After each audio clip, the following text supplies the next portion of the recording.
Hello friends, स्वागत है एक बार फिर से आपका अपना प्यारा सा चैनल पे।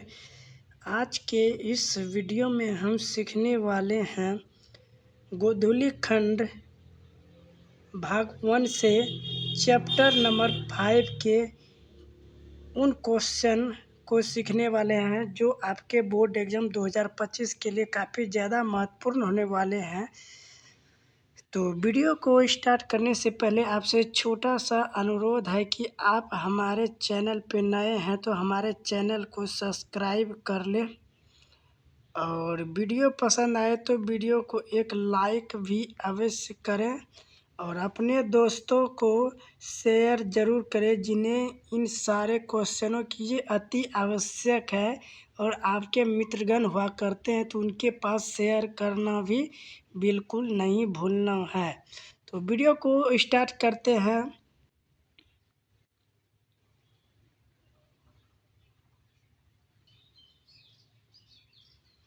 तो आपका पहला क्वेश्चन है नागरी लिपि। नागरी लिपि के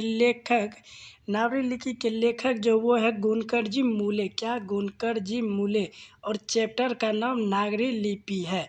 तो पहला क्वेश्चन है नागरी लिपि के आरंभिक लेख हमें कहाँ से मिलते हैं? नागरी लिपि के जो आरंभिक मतलब शुरू में लेख हमें कहाँ से मिलते हैं? इसका ऑप्शन आपको दिख रहा होगा हमारे स्क्रीन पे।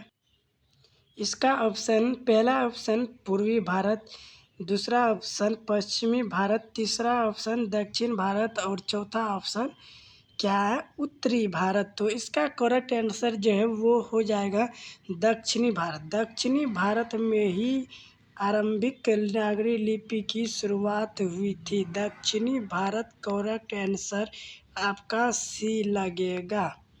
अगला प्रश्न है बेतमा दान पत्र।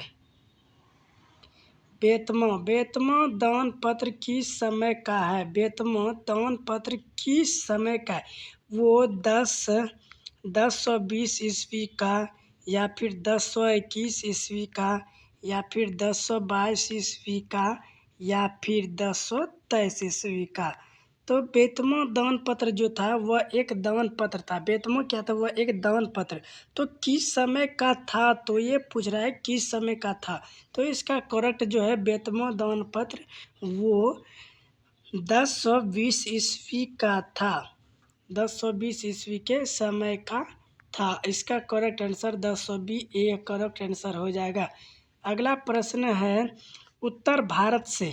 क्या? उत्तर भारत से नागरी लिपि के लेख कब से मिलने लगते हैं? उत्तर भारत जो था नागरी लिपि के लेख कब से मिलने लगते हैं? 8वीं सदी या फिर 6ठी सदी या फिर 9वीं सदी या फिर 4थी सदी। तो उत्तर भारत से नागरी लिपि के लेख जो वो मिलने की शुरू हुई थी वो हुई थी 8वीं सदी। क्या? 8वीं सदी से मिलने की शुरू हुई थी। 8वीं सदी करेक्ट आंसर दी क्वेश्चन 8वीं सदी। 8वीं सदी करेक्ट आंसर 8वीं सदी। बढ़िया से मन लगाकर तैयारी करना और आपको अपने बोर्ड एग्जाम 2025 में टॉपर पाने के लिए एक सुनहरा मौका पाना है। अगला प्रश्न आपके स्क्रीन पे दिख रहा है गुणकर मूले ने मिडिल स्तर की पढ़ाई किस भाषा में की? गुणकर मूले जी ने मिडिल स्तर की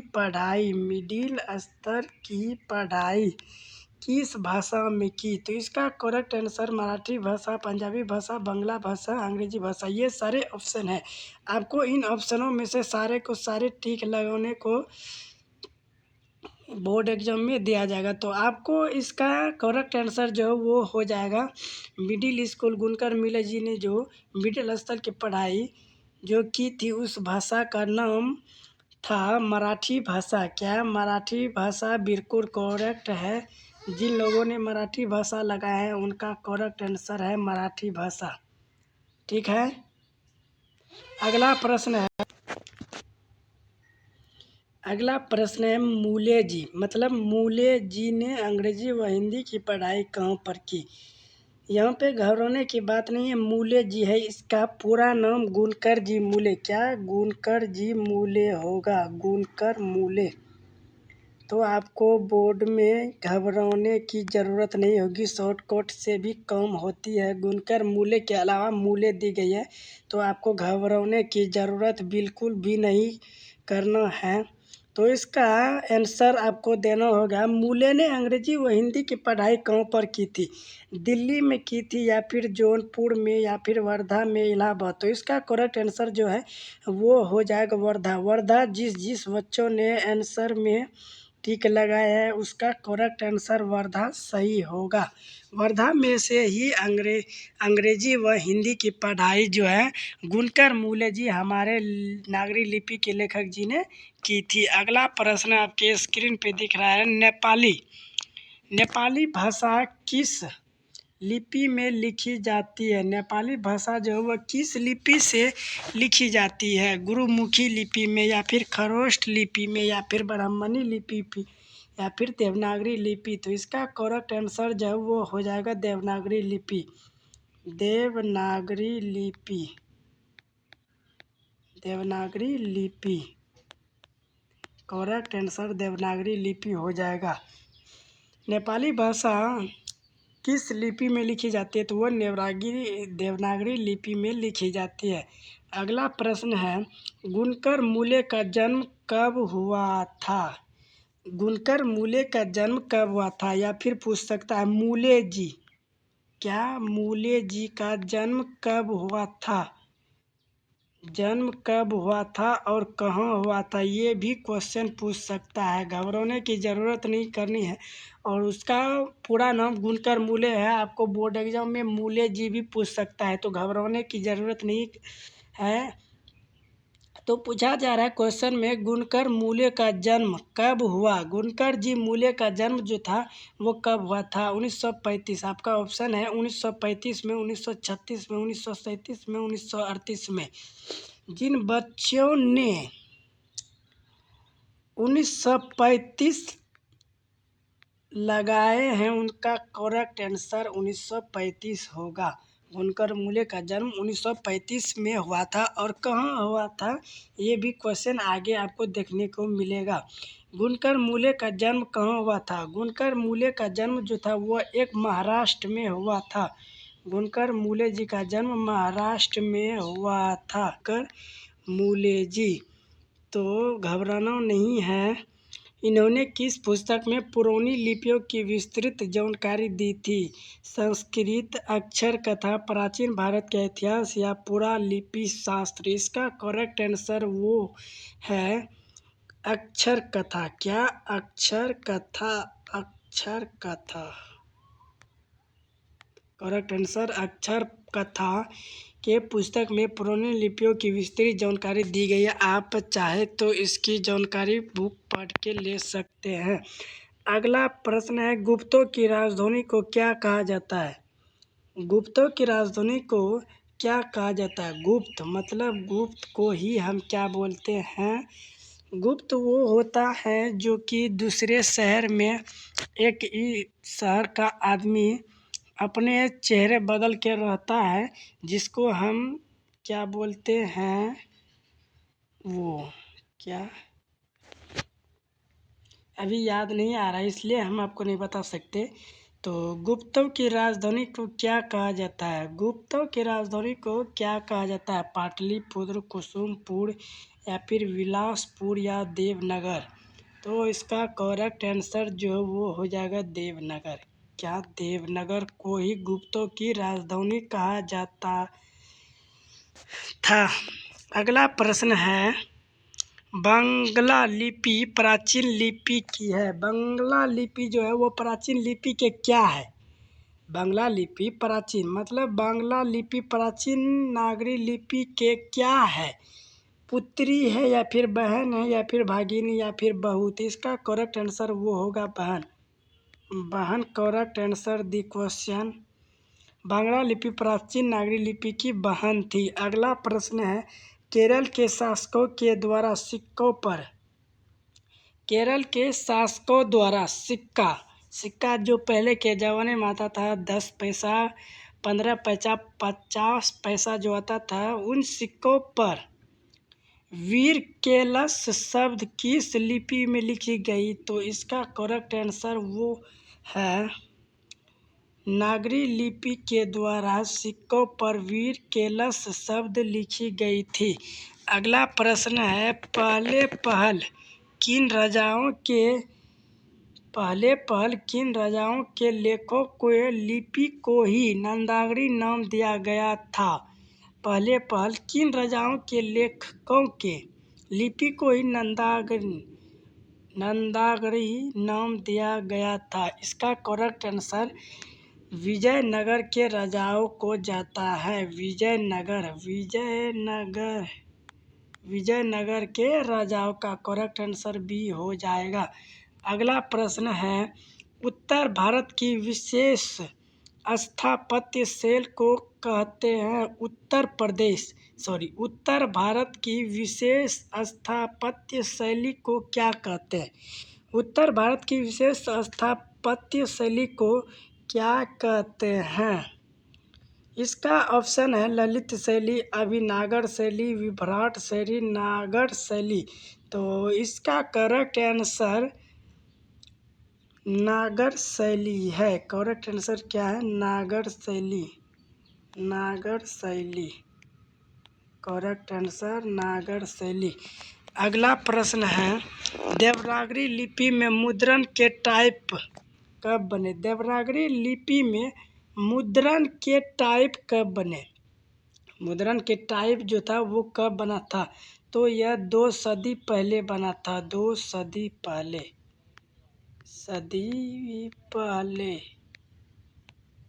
कब? 2 सदी पहले ही बन चुका था।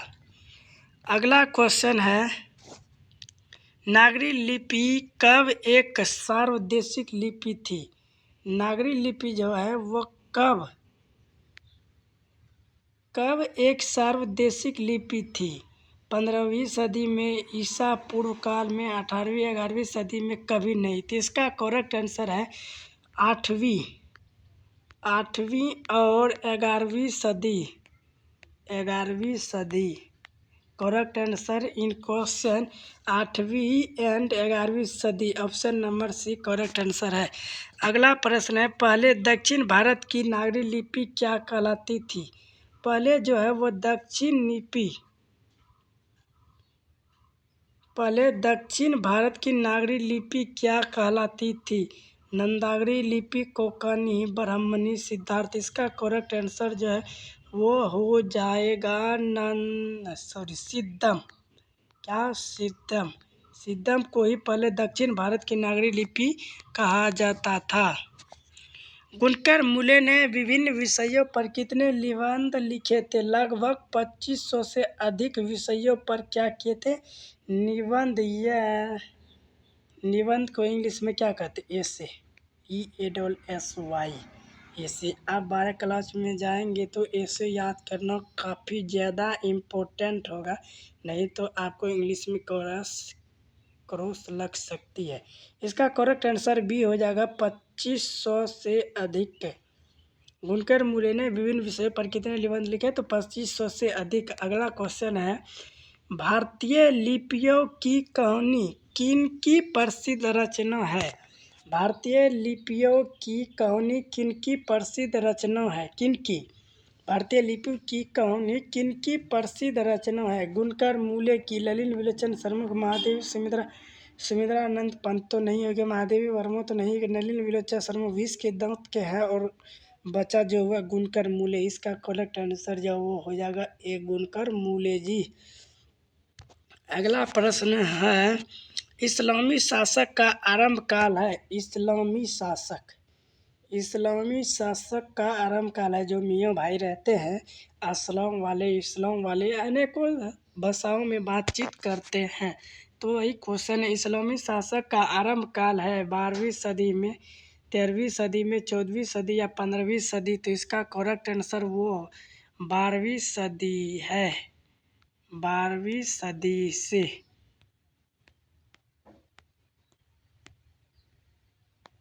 करेक्ट आंसर 12वीं सदी हो जाएगा। अगला क्वेश्चन गुनकर मूले की मृत्यु कब हुई थी?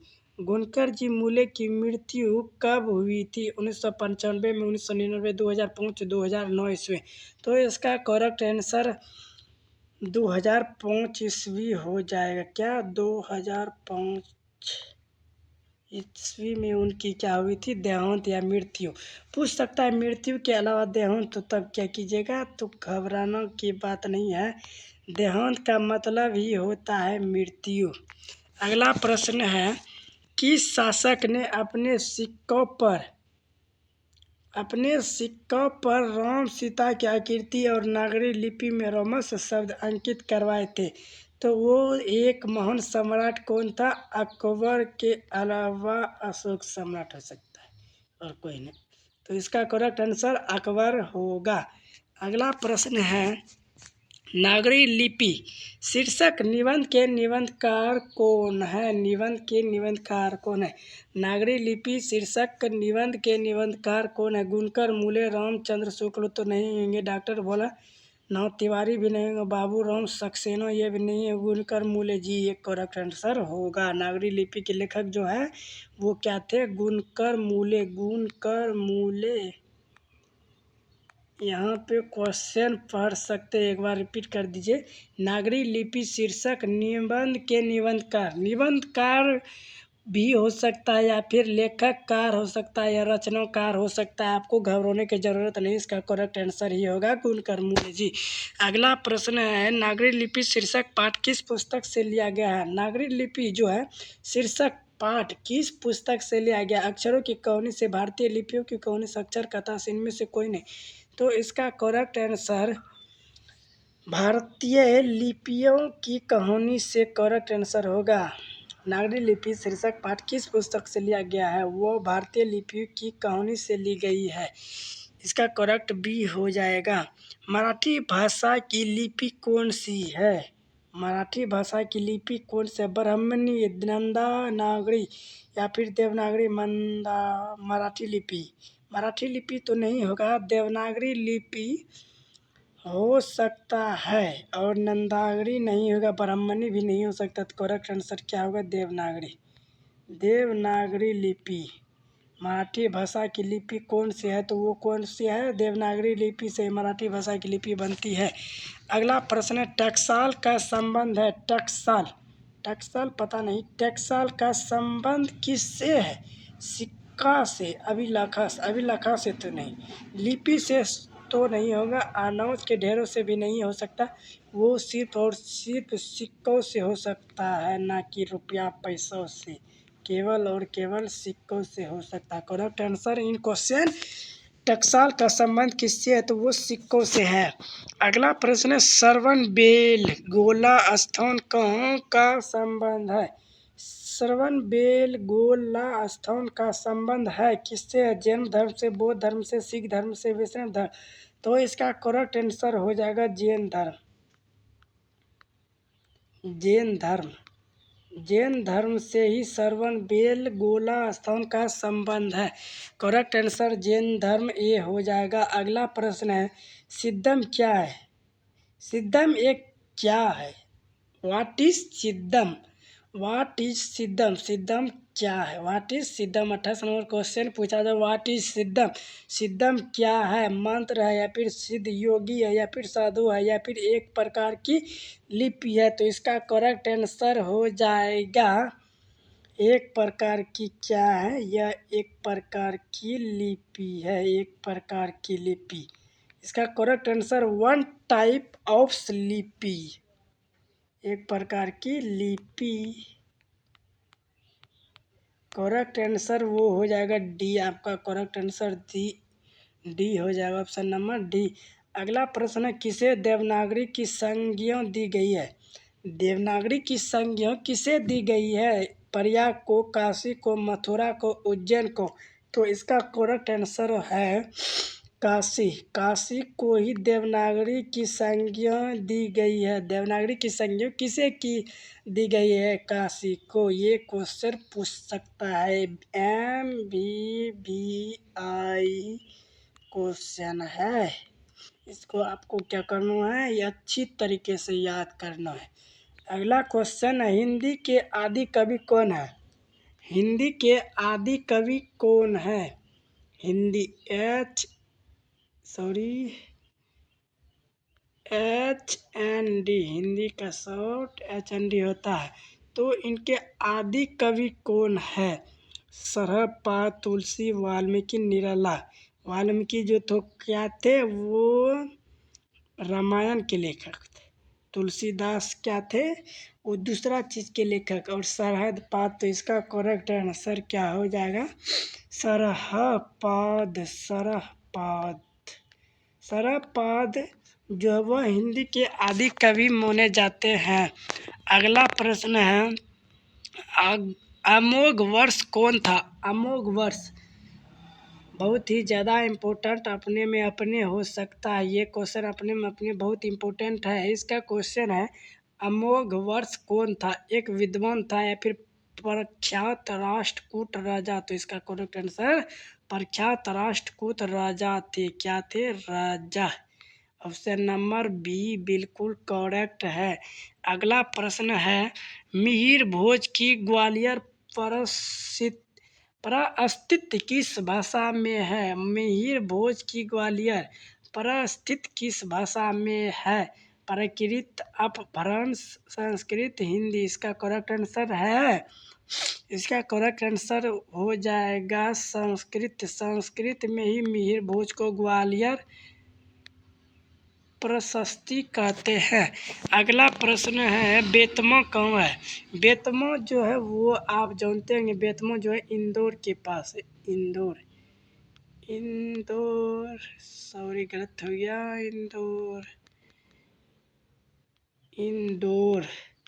इंदौर के पास। ऑप्शन नंबर ए आपका करेक्ट आंसर सही है। बेतमा कहाँ है? बेतमा, व्हाट इज बेतमा? बेतमा कहाँ है? तो वो क्या है? बेतमा इज इंदौर के पास बेतमा है। इसका करेक्ट आंसर इंदौर के पास हो जाएगा। दक्षिण भारत के पांड्य प्रदेश से किस राजा के पलियम ताम्र पत्र मिले हैं? दक्षिण भारत के पांड्या प्रदेश से किस राजा के पलियम ताम्रपत्र मिले हैं? महेंद्र पाल, राजवर्गीय, राजा भूत, श्रीगंग राजा। इसका करेक्ट आंसर हो जाएगा राजा वर्गुन। करेक्ट आंसर राजा वर्गुन हो जाएगा। यह क्वेश्चन यही समाप्त होता है। और आपको हमारे वीडियो अच्छा लगे तो हमारे चैनल को प्लीज़ क्या करना है? सब्सक्राइब कर देना है। क्या करना है? क्वेश्चन समाप्त होता है और हमारे चैनल को आपको क्या करना है? सब्सक्राइब कर देना है। सब्सक्राइब। और वीडियो पसंद आए तो हमारे वीडियो को एक प्यारा सा लाइक अवश्य कर दें और अपने दोस्तों में शेयर करना भी ना भूलें। तो धन्यवाद। चलते हैं अगले वीडियो के लिए। तब के लिए जय हिंद, जय भारत, जय बिहार बोर्ड। और टॉपर बनने के सपनों को साकार होने के लिए हमारे चैनल को क्या करना है? ज्वाइन जरूर कर लेना है। धन्यवाद।